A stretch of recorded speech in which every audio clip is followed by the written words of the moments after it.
Good morning, hockey fans. We are back. It's Ravens Hockey Live. Eric Balnar, Jeff Krever, Mitch Goldenberg here again with you Tuesday mornings, bright and early. It's snowy out there. You could play some ice hockey around the city now, which is always comforting. Jeff, you going to come play some hockey with us tonight? Well, we have to clear the snow first to do that. It is clear. Well, you just said it's snowing. Well, okay, good point there. But yeah, hockey is in full fledged. It's wintertime in Ottawa.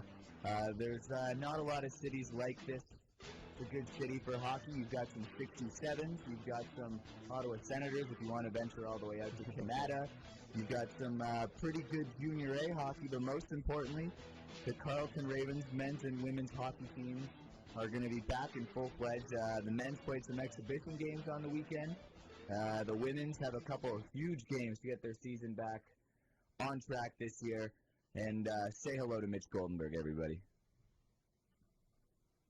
who is not even in the studio, I guess, over there, not paying attention down there. All right, so let's start talking off right away. We're gonna jump into this.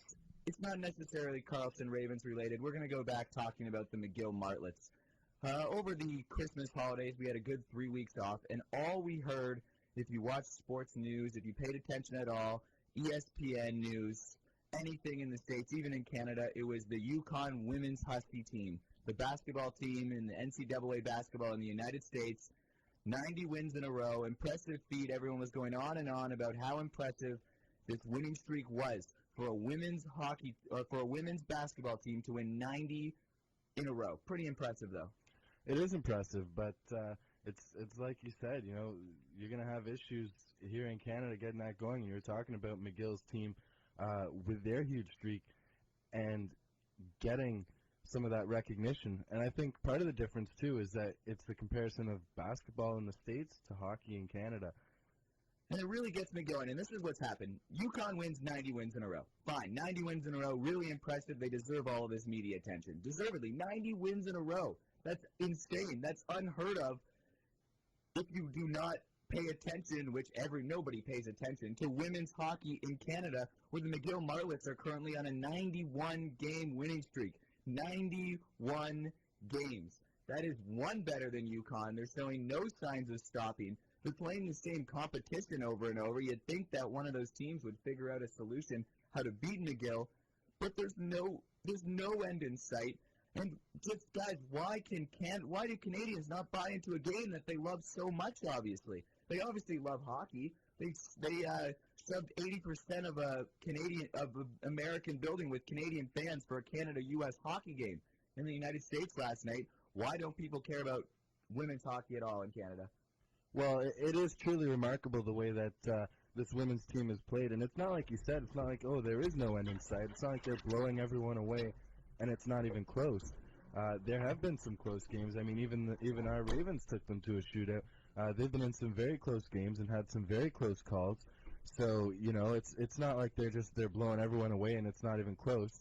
You know what I'm saying, Eric? But it's in the end, I just think that this really shows the difference between women's hockey and women's basketball, and how, you know, they tried to develop women's basketball in the States, and it's coming along a lot better than women's hockey. And it's it's ahead in the development of that, and maybe the start of that is having a WNBA, and maybe if we do get a women's National Hockey League, then the sport will get more exposure. But to me, women's basketball, is seen in the States as a big, legitimate sport.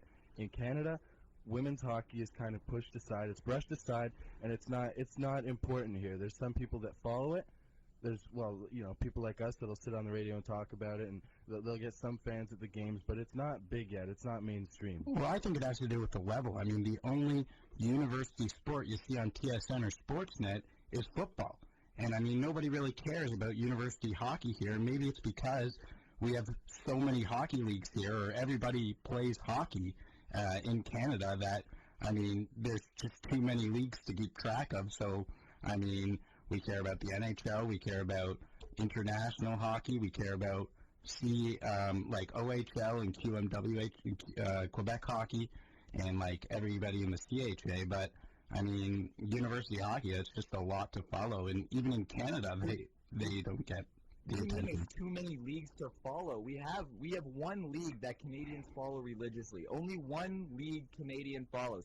The OHL, CHL, sure, people follow it, but it's still a pretty small number. I mean, the attendance average is what, like just under 3,000 per average Well, Ontario absolutely, and hockey city? you're going to get some major cities where it is huge. But, look at places in southern Ontario. Look at Mississauga, who's hosting the Memorial Cup this year, Who Brampton, had trouble, places like that. trouble Yeah, filling a building. they had are to not really- filling buildings. They are and, not filling buildings, and they've got the best team in the OHL. and they've got great arenas, new arenas. Seating's great. You can see the ice, lots of seats, and great potential for hockey to do well there. Everybody's saying, oh well, you can't get tickets to the Leafs game. Southern Ontario, they need a team in Hamilton because they want to go to NHL games and they can't. So, embrace your local OHL team. They're good hockey. It's good hockey. They're good hockey players, and they're soon to be professional. There's going to be players there that make the NHL, exactly, Jeff. And in university hockey, there's maybe, Pukaitis was invited to Bruins rookie camp, but I can't think of any other player that I've read about in our hockey league, in university hockey, that's going to make it to the big show. So why should Canadians care about that? People aren't going to these games and OHL either, and they have that. What do you mean people aren't going to OHL games? You were at an OHL game over the break. Wasn't there but thousands of people there? I'm in a very small minority, and there's Right. only a very few hockey markets which are consistently successful regardless of the team's success in the OHL. And these buildings only fit about 5,000 people, and they're having trouble putting half the people in there. Exactly, and you look at the case, like I'm from Brampton, and the Battalion can't fill the building. They barely filled the building when they were in the final against Windsor with guys like Matt Duchesne, Cody Hodgson, Taylor Hall, Ryan Ellis. Don't need to keep naming them. You got Brad future Albert. NHL stars, Brad Albert, who's on our very own Ravens.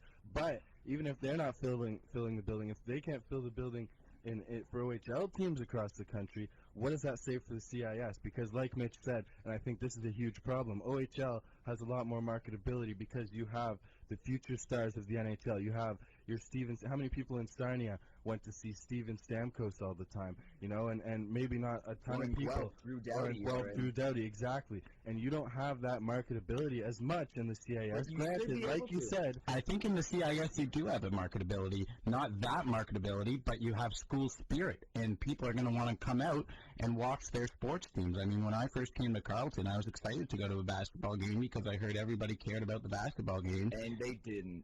The Frost Week game where they sent all the Frost there for free, that was great. And what happened after that? I don't know, because they just couldn't get me interested. and that's the question that really is to ask with these streaks, and why McGill's streak isn't getting the attention. Is it a matter of the women not getting the respect and the attention, or is it just the CIS not getting the I respect think it's a and the matter attention? of both, because we were just talking about the problem with CIS hockey and even a lot of OHL teams is you don't have those future stars that you can watch.